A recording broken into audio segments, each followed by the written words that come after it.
Hello everyone, welcome and welcome back to the channel.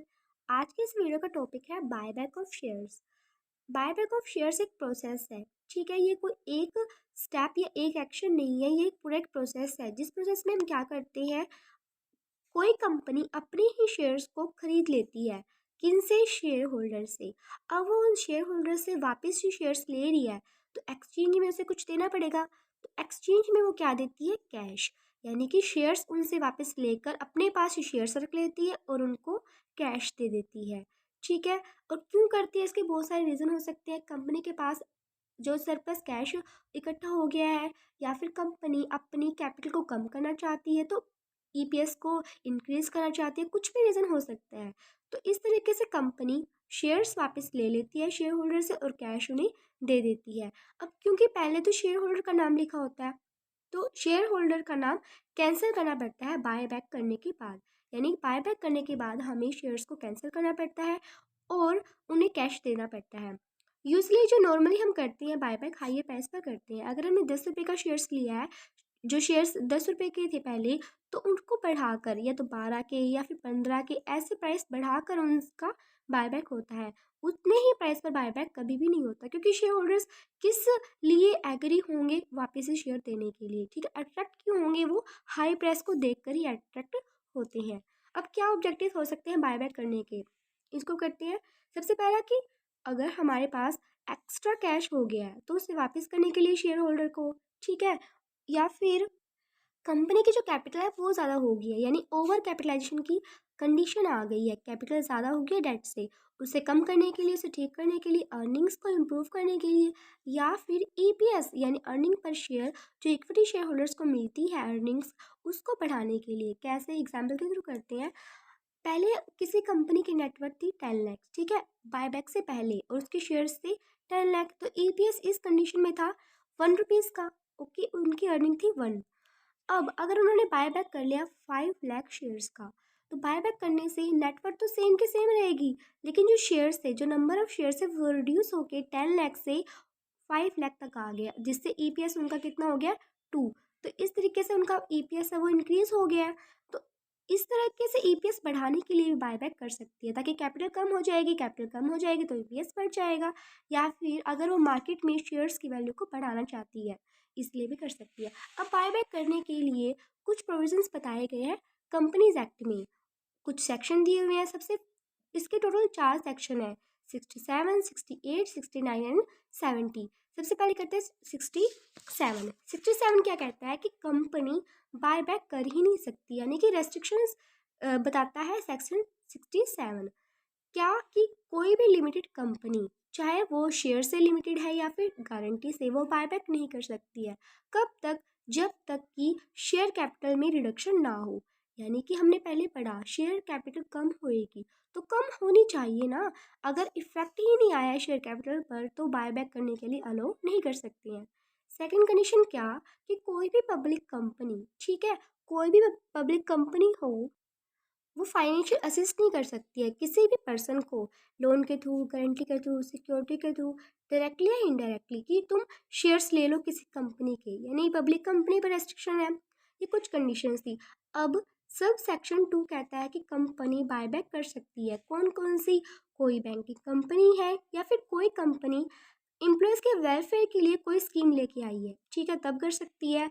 अगर employees को loan देना है पर वो डायरेक्टर या फिर केएमपी नहीं होनी चाहिए, तब वो कर सकती है। या फिर सेक्शन 68। सेक्शन 68 हम आगे करेंगे, वो पूरा का पूरा इस सेक्शन की एक्सेप्शन है, ठीक है। हमें जो हम ये रेस्ट्रिक्शन लगा रहे हैं, इसको रिडम्पशन से लेकर नहीं चलना चाहिए।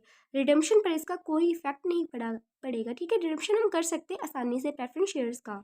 कॉन्ट्रावेंशन, अगर इस सेक्शन के प्रोविजंस को फॉलो करने में किसी ने कोई डिफॉल्ट करा है, ठीक है, तो उसका फाइन 1 लाख to 25 लाख तक बढ़ सकता है।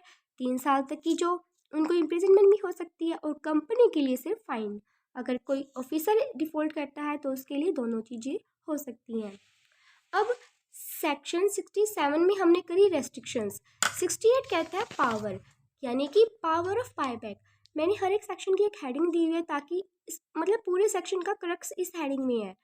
इस सेक्शन में कहते हैं कंपनी बायबैक कर सकती है, उनके पास पावर है, लेकिन हमें कुछ रूल्स को फॉलो करना पड़ेगा। कुछ दिए हुए सबसेक्शन 1 में।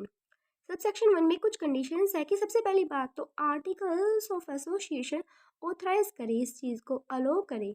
अगर वो अलो नहीं करता है तो सबसे पहले उसको अमेंड करना पड़ेगा, उसमें चेंजेस करने पड़ेंगे। और कौन कौन से रेजोल्यूशन हमें पास करने पड़ सकते हैं? बोर्ड रेजोल्यूशन या फिर स्पेशल। बोर्ड रेजोल्यूशन तो तब चल सकता है अगर सिर्फ हम 10% कर रहे हैं, पूरी एग्रीगेट पेड अप कैपिटल का 10% हमें बायबैक करना है तो बोर्ड रेजोल्यूशन से काम चल जाएगा।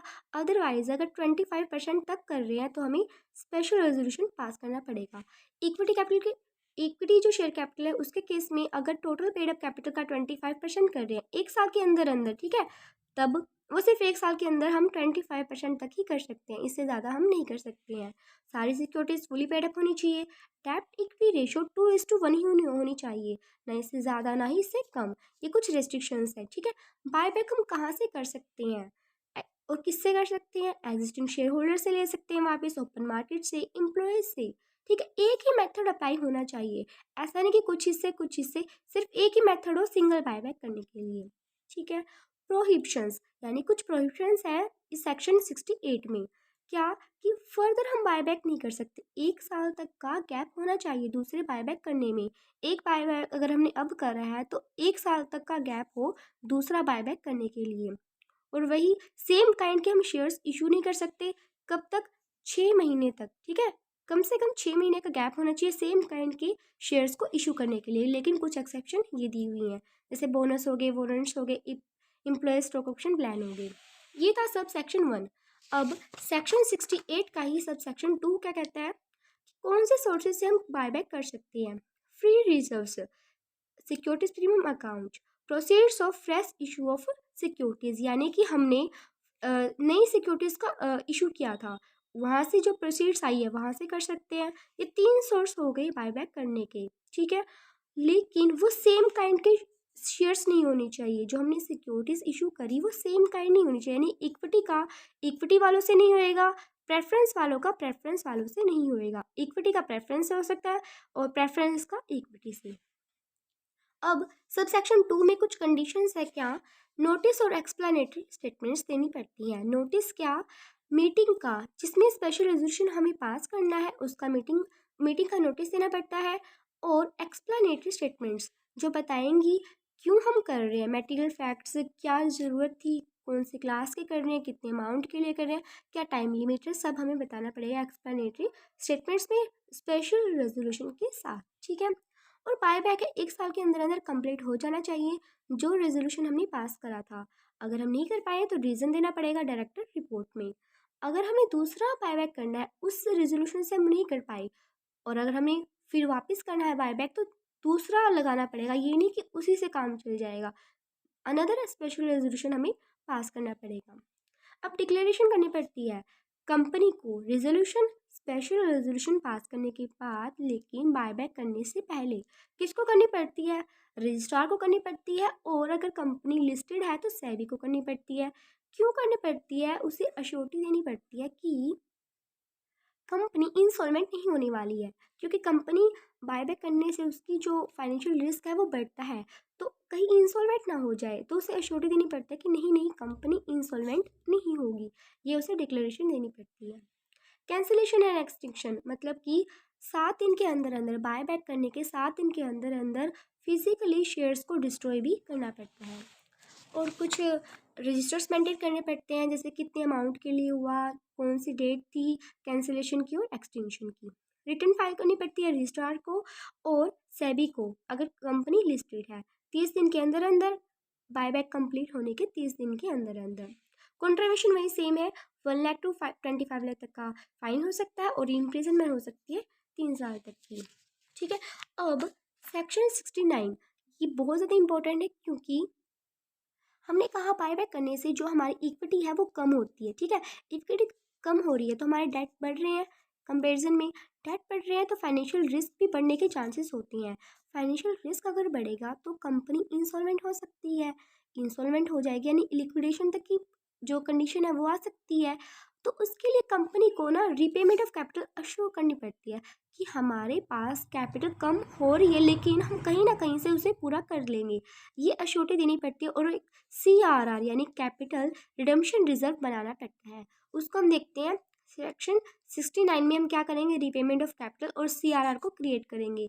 हमने पढ़े थे बायबैक के सोर्सेज, क्या पढ़े थे, free reserve, securities premium account अभी करे हैं ना हमने सेक्शन 68 में, और फ्रेश इशू से हम कर सकते हैं। पहले इसको देखते हैं कि अगर हमने फ्रेश इशू कर रहा है, ठीक है, तो नई कैपिटल आएगी यानी कि कैपिटल आने के चांसेस है फ्यूचर में डेफिनेटली, तो हमें CRR की नीड नहीं पड़ेगी यानी फाइनेंशियल रिस्क नहीं बनने वाला, क्योंकि हमारी इक्विटी इतनी कम हो ही नहीं रही है, कैपिटल तो आ ही रही है कहीं ना कहीं से।